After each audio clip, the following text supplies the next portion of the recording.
Hi, I'm Charles with Anime Recap. Today I'm going to explain the psychological thriller called King of Thorn. Spoilers ahead. The film begins by showing a girl falling from the sky and landing in the middle of a busy city street.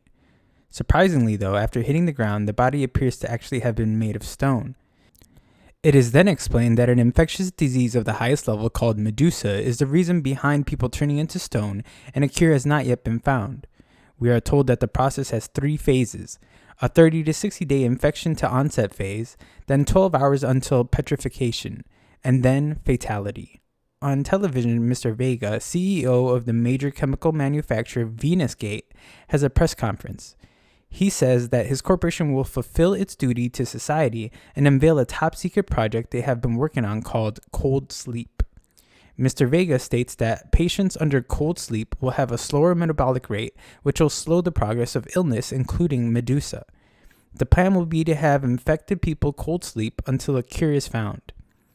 A lottery will be held to decide the 160 infected people that will be allowed to participate in the project. Elsewhere, the U.S. National Security Agency meets to discuss the probability of the disease Medusa being an act of bioterrorism perpetrated by Venusgate. They question why such a large chemical manufacturer has not had any recent advances. They also bring into question the mental stability of the CEO, Mr. Vega, since he has been heard saying things such as, "I've been chosen," and "I found the path to God." Believing there will be another terrorist attack, they decide to go on the offensive, calling the operation Sleeping Beauty. Later, 3 buses are shown taking participants to a large castle that will serve as the experiment's facility. Here we are introduced to the twin sisters Kasumi and Shizuku. Along with them are a young boy, a prisoner, and several other random people. Upon arrival, participants are given a bracelet with their ID code engraved. They will need these in order to go further into the facility. As a selectee, Kasumi is given a bracelet and sent off to orientation, but her sister Shizuku must remain behind since she is merely a companion. During orientation, Mr. Vega reveals his cutting-edge, centralized management control system called Alice. Alice, which will be able to run for 100 years, will be controlling and monitoring everything in the facility, including the cold sleep capsules. The system is also in charge of protecting everyone wearing one of the bracelets that were handed out earlier. When asked by a reporter if people can dream while in cold sleep, Mr. Vega says they can, and that Alice will also be able to control their dreams. Finally, Mr. Vega tells the participants that the bracelets also have an indicator that will turn from white to black if their Medusa infection enters its second stage. Outside the castle, the twin sisters discuss their past. Kasumi is bothered by the fact that the sisters will have to part ways even after making a promise to always stick together after both their parents died from the Medusa disease. Shizuku calms her sister by telling her that even though she is also infected, her death is not guaranteed. The 2 lock pinky fingers and make a new promise to meet again after Kasumi's time in cold sleep is over. After having all belongings taken from them, the participants are escorted to their sleeping capsules. After a short countdown inside the capsule, Kasumi is put to sleep. Next, we see that Kasumi has awakened and her capsule has been opened, revealing that the room has been overrun by vines. As all the other pods open, the participants begin to question why and believe that perhaps a cure has been found. Kasumi falls from her capsule after being surprised by a monstrous bird-like creature. When the participants look to the ceiling, they see that there are actually several of these monsters. The participants run to an elevator in an attempt to flee from the ravenous birds, only to find there is another, much larger monster waiting for them. The last remaining participants manage to fight off the monsters but have lost many members. The last 7 survivors manage to find a safe room where they can gather their thoughts. They question why Alice has done nothing to protect them and believe that the world has ended. One of the participants reminds everyone that monsters are not their only concern, as they are all still infected and it will only be a matter of time before the Medusa virus takes their lives. After a heated discussion, the group decides that it is not smart to stay put and best to move up and out of the castle. As the group makes their way through the castle, they are met with a new foe. A large lizard-like monster sneaks up on one of the participants, lifting him off the ground and biting his head off.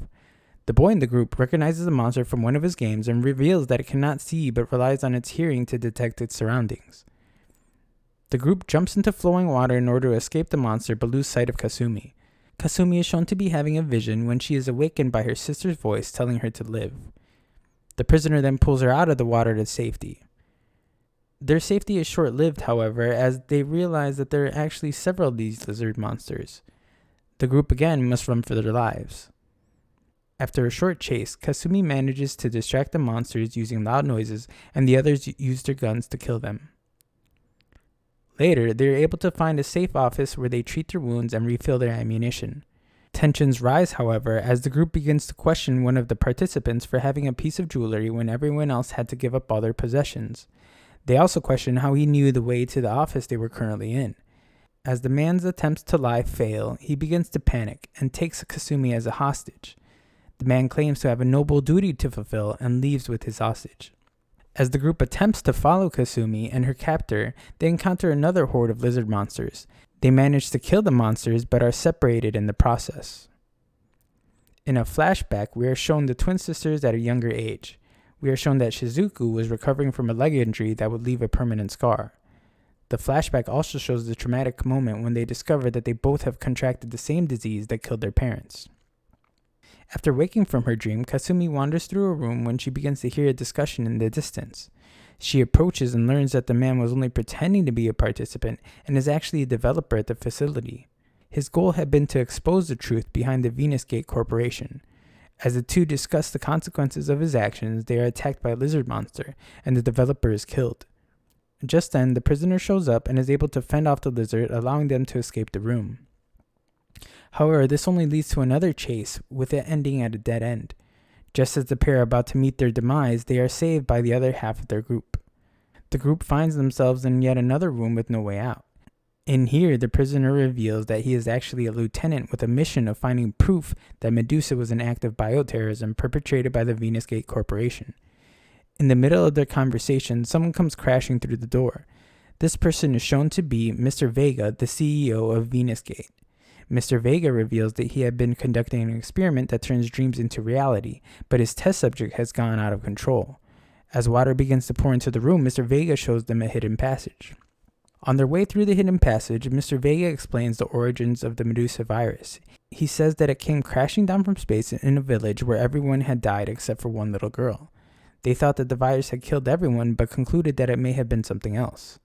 While investigating the village, they found a bizarre creature that had been doing the killing. They were able to find that the creature was born from the dreams of the little girl, and the catalyst was the Medusa virus. The infected girl was able to conquer the virus by producing what they called an alternative. The Medusa is actually able to seek out those with advanced mental activity and is able to stimulate their evolution. He then reveals that his first test subject had been the girl from the village named Alice, and that she had died during the experiments. He tells them that his mission now had been to gather the most promising test subjects at the Cold Sleep Center, in the hopes of finding his next test subject. He explains that his mission was a success. His newest and most perfect test subject was brought to the lab a couple days after the capsules had closed, but concedes that it was actually dumb luck since she wasn't even amongst one of the participants that he had invited. He remarks that she had been releasing massive amounts of energy after something triggered her mind to go out of control. Seeing as how Alice was the only thing keeping the subject under control, the power outage gave her enough time to break free. Finally, he reveals that the alternatives that his test subject produce are immune to Medusa and have permanent lifespans. The group must run away again as the building begins to collapse, following the young boy as he seemingly knows the way out. It is then revealed that Alice had brainwashed the boy in order to protect their lives. In their attempt to escape, they dive into the rising water in the hopes that it will take them out of the top of the castle. However, Kasumi is knocked unconscious and begins to dream again. This time, she dreams of the time that she cut her wrist in an attempt to kill herself while being stopped by her sister Shizuku. Her reason was so that her sister could take her place in the sleeping capsule and have a better chance at surviving their disease. The sisters agree that she should not have done this, and that there was still the possibility of a miracle that could save them both. She wakes as the lieutenant saves her from the drowning once again. Outside, Kasumi finds a video camera on the ground, and the recording shows Shizuku on the ground writhing in pain. This sends Kasumi into a frantic sprint to get to her sister at the top of the castle. The three others in the group use a helicopter to attempt to help Kasumi, but are stopped by the giant thorn monster that covers the castle. After being knocked out of the helicopter, the lieutenant finds Kasumi, and the two head to the top of the castle. The others in the group manage to survive the fall as well, but the woman falls victim to the Medusa virus and is turned to stone. In the castle, the lieutenant is met by a girl that he recognizes as his sister that had committed suicide years ago. This girl explains that she is actually Alice, and that after the newest test subject had lost control, Alice had to take measures to stabilize the subject. She reveals that the original group of 7 survivors were chosen and brainwashed with the purpose of protecting Kasumi. Just as she is about to shoot the lieutenant, he remembers that there was a chip implanted in all their necks before going into the capsules. He shoots the chip out and is freed from Alice's illusion. He gets to the control terminal and shuts down Alice. Elsewhere, Kasumi awakes to see that she is in a room surrounded by thorns with her sister at rest in the center. As she approaches, she is stopped by an alternative created by Shizuku. Just then, the chaos caused by the lieutenant causes the thorns to lose their power and Kasumi is able to finally reach her sister. To her surprise, however, she notices that the body on the table has a scar on its wrist. This scar is a scar that Kasumi ended up with after attempting to kill herself. She then realizes that this body was actually the real Kasumi. The alternative begs for Kasumi not to remember, but it is too late. Kasumi has a flashback to when her and her sister are about to make their promise to see each other again after the cold sleep. In this memory, it is revealed that Kasumi did not actually want to make this promise. Instead, she begged her sister to jump off the cliff with her so that neither of them would have to live without the other. Kasumi resorted to pulling Shizuku as she was unwilling to commit suicide. In their struggle, they both fell off the cliff. Shizuku had landed on a small ledge and had not been harmed, but her sister was not so lucky. Shizuku looked over the edge of the cliff to see that her sister Kasumi had fallen to her death. This realization sent Shizuku into a panic state, causing something to momentarily emerge from her body.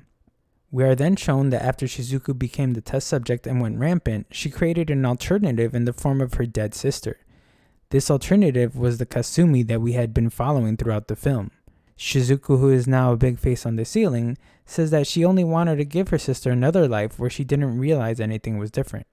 Kasumi wants to stay with her sister as the building collapses, but Shizuku pushes her away to save her life. The lieutenant and Kasumi pair up again and escape the collapsing castle together. Outside, the two discuss whether or not they are still in their dreams, or perhaps the dreams of another. They agree that regardless, they must endure their hardships. The lieutenant then succumbs to all his wounds and dies. The boy from the group finds Kasumi, and the two venture off back to civilization. Thanks for watching. Please like, subscribe, and leave a comment with what anime movie you'd like me to recap next.